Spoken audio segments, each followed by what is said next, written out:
Good morning, students. In the previous lecture, we studied about the activities of various tribal groups living in different areas of India before the Britishers came to India. Now, we will study how the colonial rule affected the tribals. तो पहले हम देखेंगे कि what happened to the tribal chiefs and what happened to shifting cultivators. British rule के दरमियान tribal groups की lives काफ़ी change हुई थी। तो सबसे पहले हम ये देखेंगे कि ट्राइबल चीफ्स थे जो उनका क्या हाल हुआ। ब्रिटिश के आने से पहले बहुत से एरिया में ट्राइबल चीफ्स बहुत इम्पोर्टेंट लोग थे।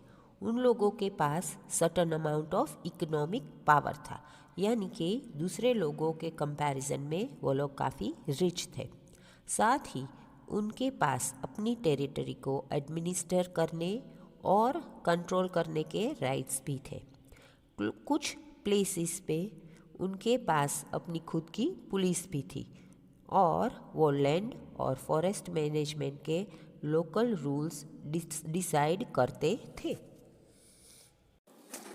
इवन दो उन्हें अपने ग्रुप ऑफ विलेजेस के लैंड टाइटल्स यानी कि अपने ग्रुप ऑफ विलेजेस पर राइट्स रखना अलाउड था और अपने लैंड को किराए पर देना भी अलाउड था, फिर भी उन्होंने काफ़ी हद तक अपने एडमिनिस्ट्रेटिव पावर्स को खो दिया और उन्हें ब्रिटिश ऑफिशियल्स के रूल्स फॉलो करने के लिए फोर्स किया गया।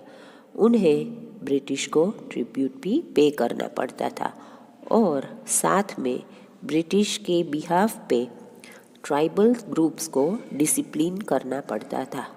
उन्होंने लोगों के बीच अपनी पहले जैसी अथॉरिटी खो दी थी और वो अपने ट्रेडिशनल फंक्शंस फुलफिल नहीं कर पा रहे थे। Now let us know something about the condition of the shifting cultivators कि जो जूम कल्टीवेशन प्रैक्टिस करते थे। ब्रिटिश उन ग्रुप से काफ़ी अनकंफर्टेबल थे जिनका कोई फिक्स्ड घर नहीं था, यानी जो एक जगह से दूसरी जगह मूव करते रहते थे। वो चाहते थे कि ट्राइबल ग्रुप्स सेटल डाउन हो जाए और पेजेंट्स यानी कि कल्टीवेटर्स बन जाए और नोमेडिक लाइफ जीने के बजाय वो लोग एक सेटल्ड लाइफ जिए और फार्मिंग करें। ब्रिटिश के अकॉर्डिंग सेटल्ड पेजेंट्स को कंट्रोल करना और उनको एडमिनिस्टर करना ज़्यादा इजी था एज़ कंपेयर टू वो लोग जो हमेशा मूव करते लेते थे, यानी कि नोमेडिक लाइफ जीते थे।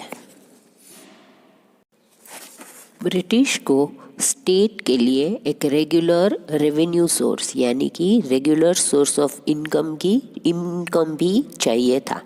इसके लिए उन्होंने लैंड सेटलमेंट्स को इंट्रोड्यूस किया।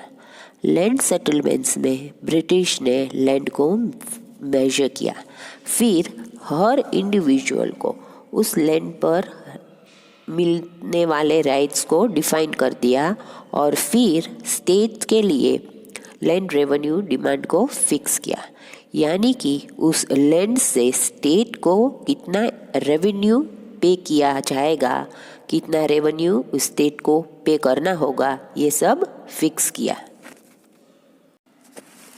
कुछ पेजेंट्स को लैंड ओनर्स बना दिए और बाकियों को टेनेंट्स यानी कि वो लोग जो लैंड ओनर्स की प्रॉपर्टी को ऑक्यूपाई करेंगे। इस सिस्टम में टेनेंट्स ओनर को रेंट पे करते थे और फिर लैंड ओनर्स स्टेट को रेवेन्यू पे करते थे। ब्रिटिश का इन जूम कल्टीवेटर्स को सेटल करने के एफर्ट्स अनसक्सेसफुल रहे। उन एरियाज सेटल होकर प्लाउ कल्टीवेशन करना इजी नहीं था जहाँ पर वाटर स्कैर्स यानी कि कम है और सॉइल ड्राई हो।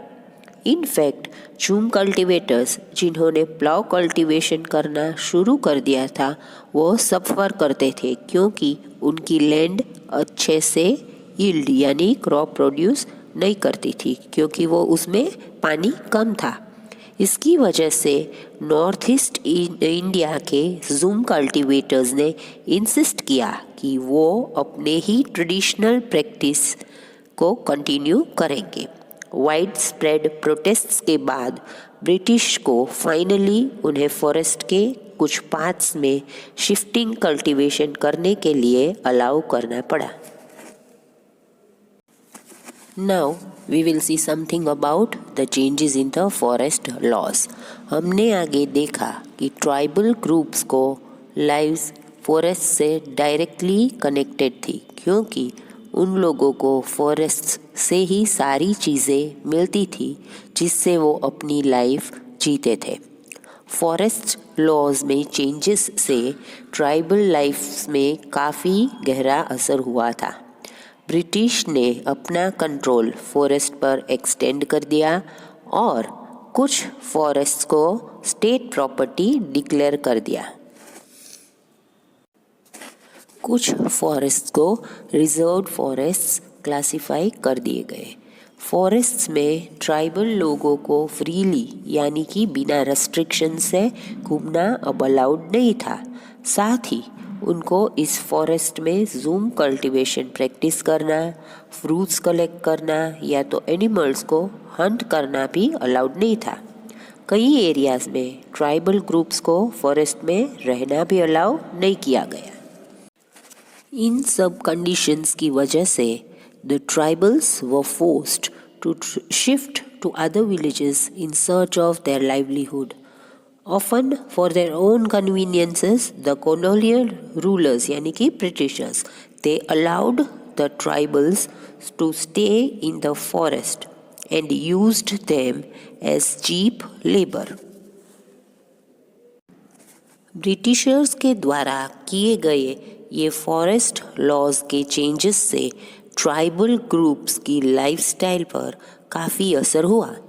Since the tribals considered the forest and their produce as their belongings, यानी कि ब्रिटिश के आने के पहले ट्राइबल ग्रुप्स फॉरेस्ट और वहाँ से मिलती हर चीज़ को अपना ही मानते थे। तो जब ब्रिटिश ने आकर फॉरेस्ट लॉज में चेंजेस कर दिए तब ट्राइबल ग्रुप्स ने उसके खिलाफ अपना जोरदार विरोध प्रकट किया। अब हम देखेंगे role of the traders and money lenders. ऐसे तो ट्राइबल ग्रुप्स अपने आप में सेल्फ सफिशिएंट यानी कि आत्मनिर्भर थे, पर कुछ प्रोडक्ट्स के लिए उन लोगों को बाहर के सोर्सेस पर डिपेंड करना पड़ता था। उसमें जो ट्रेडर्स, मिडलमैन और मर्चेंट्स थे वो ट्राइबल्स जो गुड्स परचेज करते थे उनको हाई प्राइसेस चार्ज करते थे। एट टाइम्स ट्राइबल्स को मनी लेंडर्स से लोन्स भी लेनी पड़ती थी। तब वो मनी लेंडर्स उन लोगों को चीट करते थे और उनसे high rate of interest charge करते थे। इसी रीजंस के वजह से ट्राइबल्स उन लोगों को इविल आउटसाइडर्स और अपनी मिजरी का कॉज मानते थे। As a result, they were all caught in the cycle of debt. All these changes led to the development of a negative situation and the tribals reacted violently. The first phase of rebellion, which was before the revolt of 1857, was led by the traditional chiefs who lost their traditional land rights. जिन tribals को काम की search में अपने घरों से बहुत दूर जाना पड़ा उनकी हालत तो और भी ख़राब थी। लेट 19th सेंचुरी में इन ट्राइबल्स का लार्ज नंबर में आसाम के टी प्लांटेशंस और बिहार के झारखंड की माइंस में रिक्रूट किए गए यानी काम के लिए बुलाए गए। इन्हें कॉन्ट्रैक्टर्स के थ्रू रिक्रूट किए जाते थे और जो इन्हें बहुत ही कम वेजेस पे करते थे और उन्हें घर वापस लौटने भी नहीं देते थे।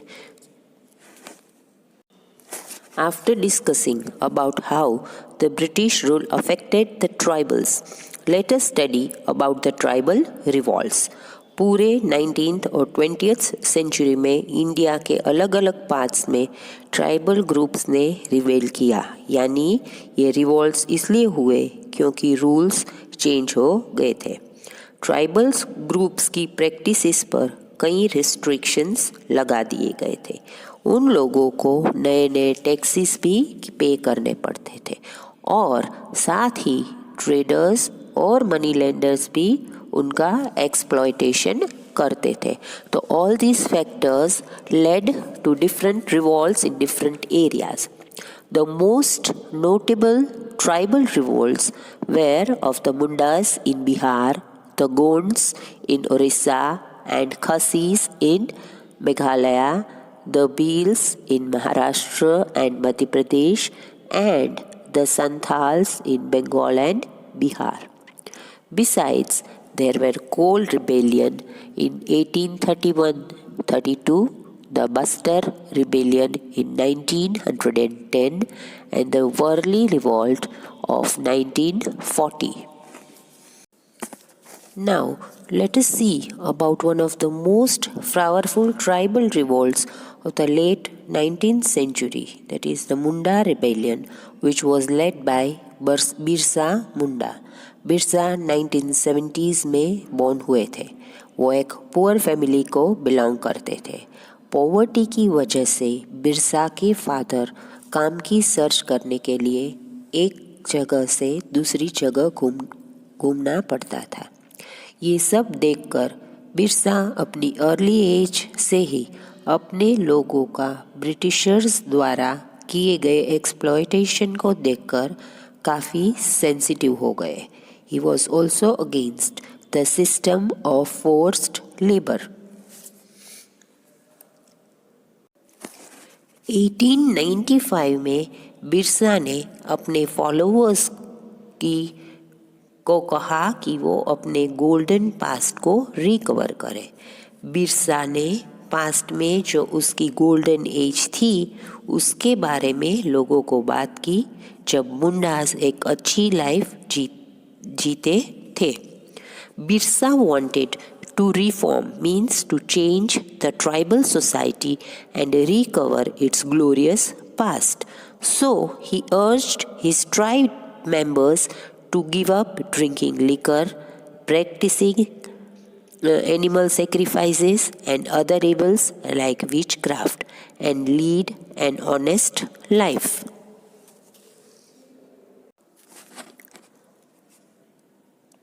वो चाहता था कि उनके विलेज के लोग फिर से अपनी लैंड पर कल्टीवेशन करना शुरू कर दे और लैंडलॉर्ड्स और ज़मींदार्स के क्लचेस यानी बंधन से मुक्त हो जाए और अपने आप में सेल्फ डिपेंडेंट बन जाए।